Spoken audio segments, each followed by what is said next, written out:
Then I worked on another studio called Wakatania doing commercials, and we did the home pride flower grate, bald-headed men, you know. I think I did my first piece of animation by animating the bald-headed men going into the flower packs, you know. So Make Spina flower? Yes, yes. I can't remember, something like that. Another 4 months out of my life, it was a good run. Then I walked up to our local animators pub on 5th Street in Soho called the Dog and Duck. It's still there, an 18th century pub, tiny place, but it was the animators pub.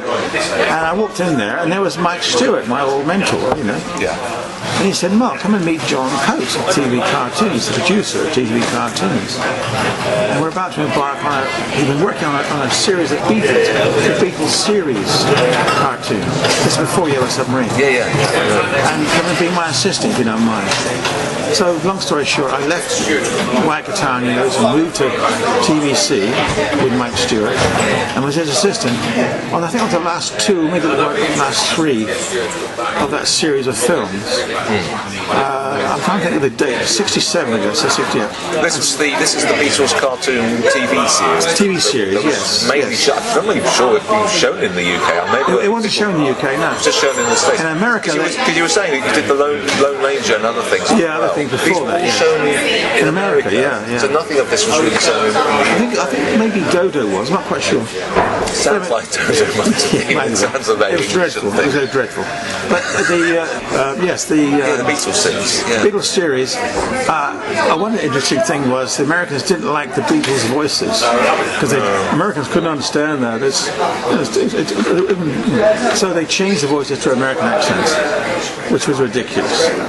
You know, and I've seen some of them on YouTube, but I can't remember the American accents. Mind you, I can't remember the accents at all. I think maybe the Americans tried to do Beatle accents and couldn't quite handle it, you know.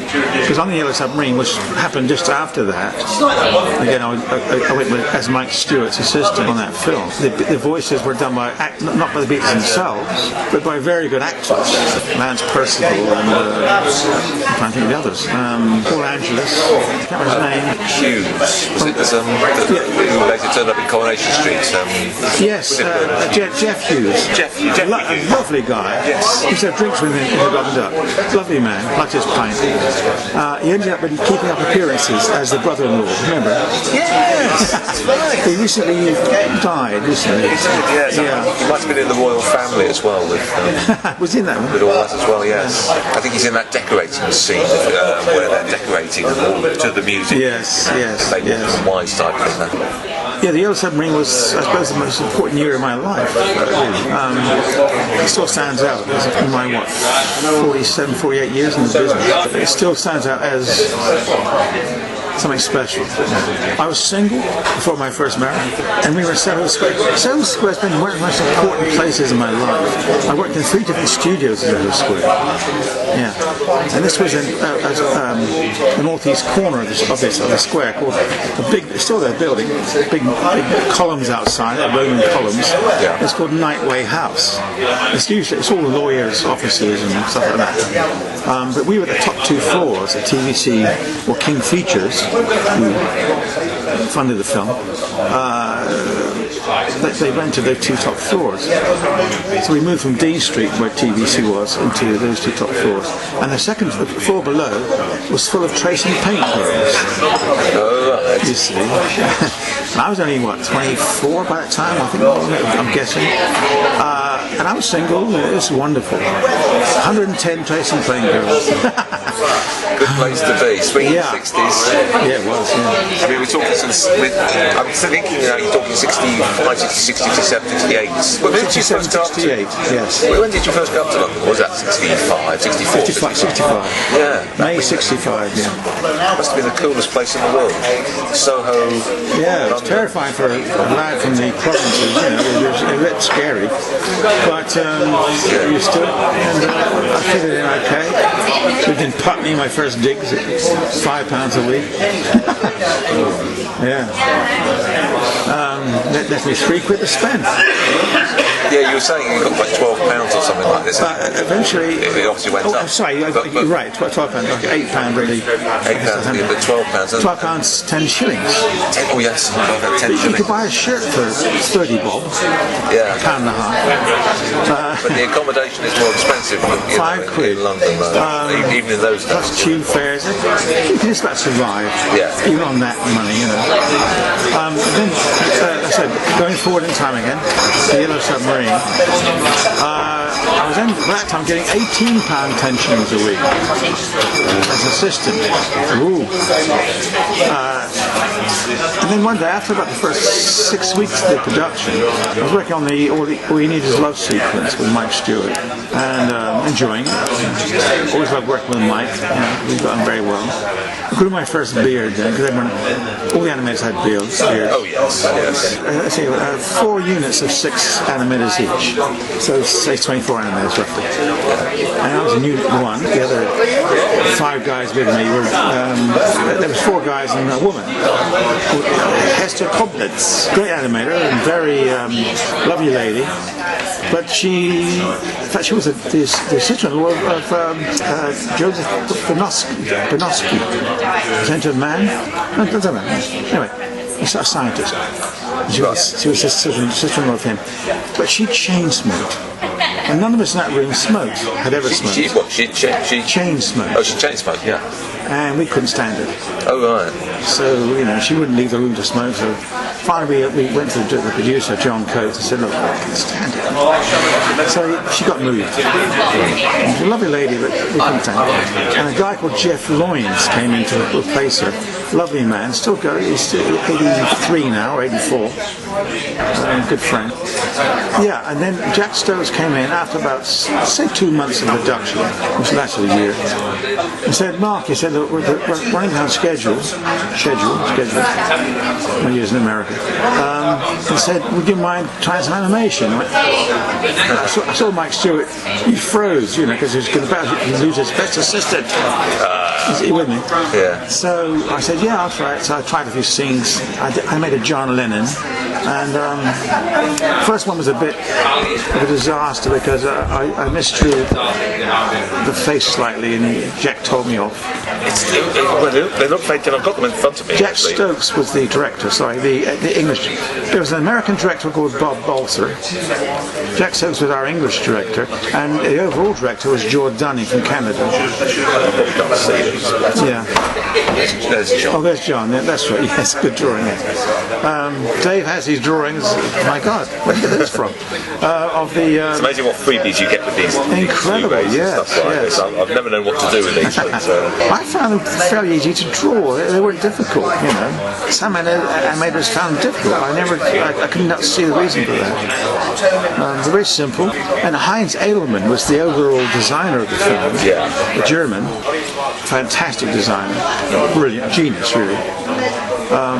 He designed the whole thing, the backgrounds, the characters, allied that with the music, and George Martin as well. It was fantastic. It was a winner.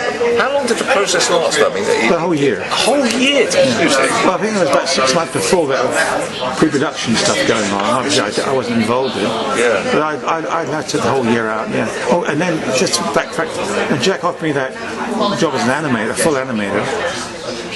My wage went from £18 10 shillings a week to £50 a week. Whoa! Imagine, 1968, 50 quid a week. Gordon Bennett. I mean, I was rich. Yeah. It's ridiculous thinking about it now, but it was. I mean, a huge hike. Yeah, it was great. And, still single, and it was great. But what were you expected to produce for that 50 quid? Well, as much footage as you could. To create from ideas. Yeah, you were given the soundtrack of the Beatles speaking, whatever, or the music, and then you animated to that. You just had to. You were given model sheets of the characters, say the Blue Meanies or the Beatles themselves, or who knows. Yeah. And then you had to make them move in three dimensions in a sense. Well, it was 2-dimensional in the drawing, so but You know what I'm going to ask? I'm going to say, which sequences can you remember being involved with? Well, We Need Is Love, which I worked with mostly as an assistant with Mike Stewart. Yeah. Then Nowhere Man, I worked on for a while. Bolster, director. What's it called? Because with Nowhere Man, it's a lot of it is sort of like because of the way the song moves, you sort of move and then stop, move and stop. Nowhere. So you've got a sort of like a real rhythm going with the music, and you could really appreciate what was going on. Whereas some scenes just go so fast, you go, oh, I didn't see that, you know. I didn't work long on that, maybe a month or so. I was thinking back, and I worked on the When You're 64 sequence. Oh, the time sequence. Where they grow their beards. Oh, yes. Yeah, I did that. I'm trying desperately to think what else I did on it. Hey Bulldog eventually came in.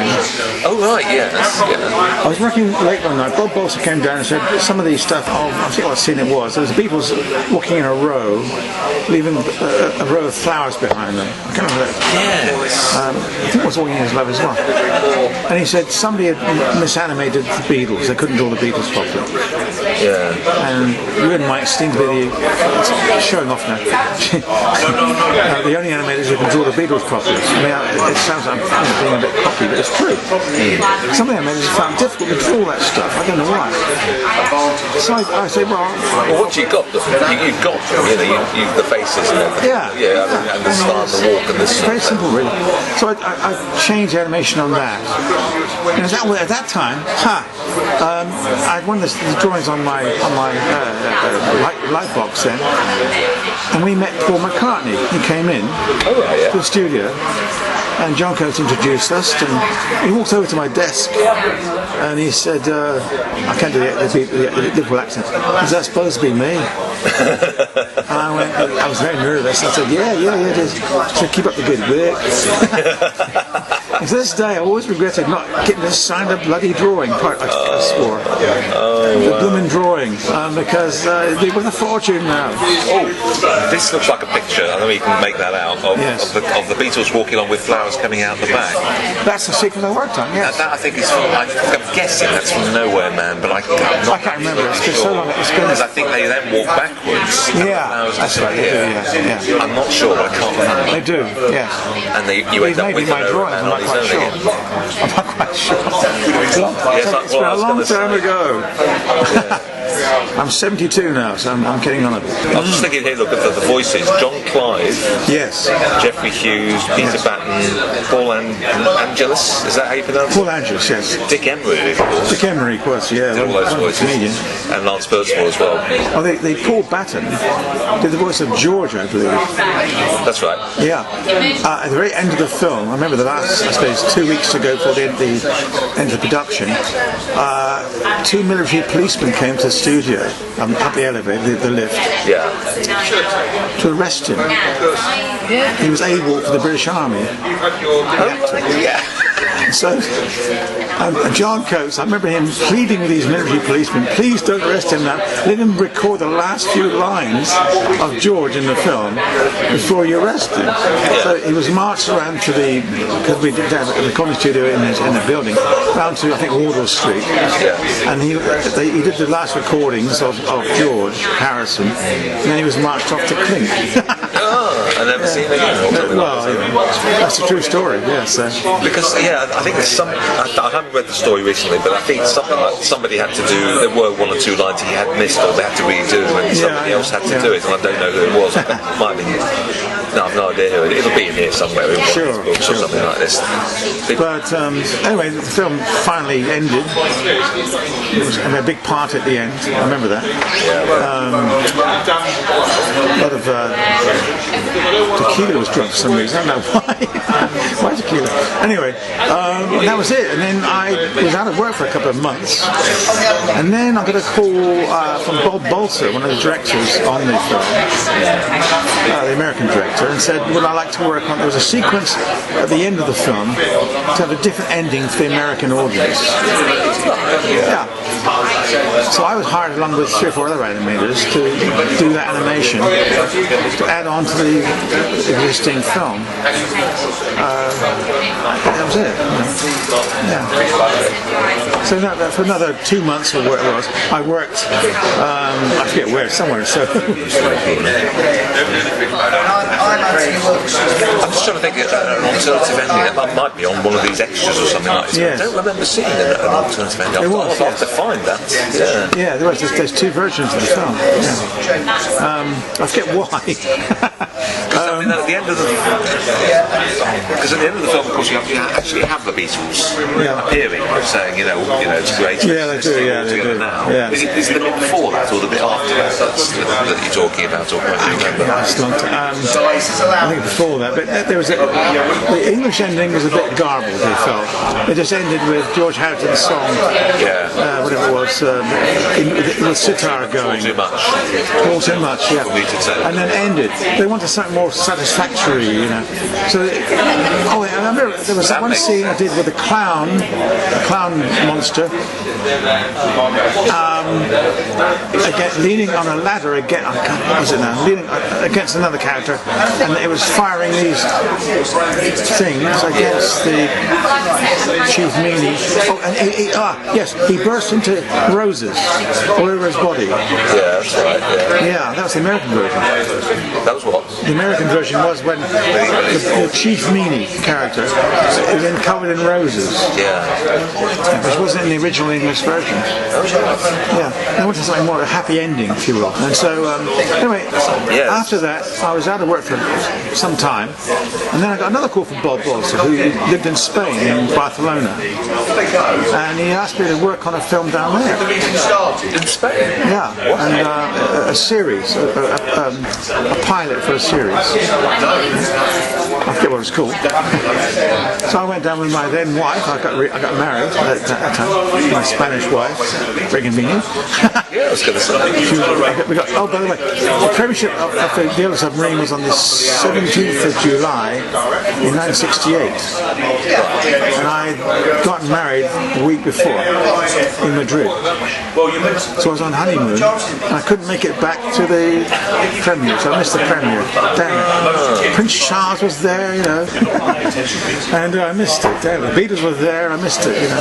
Oh, backtracking slightly, I did meet John Lennon briefly at one of the screenings of the film before it was finished. Yeah. And he,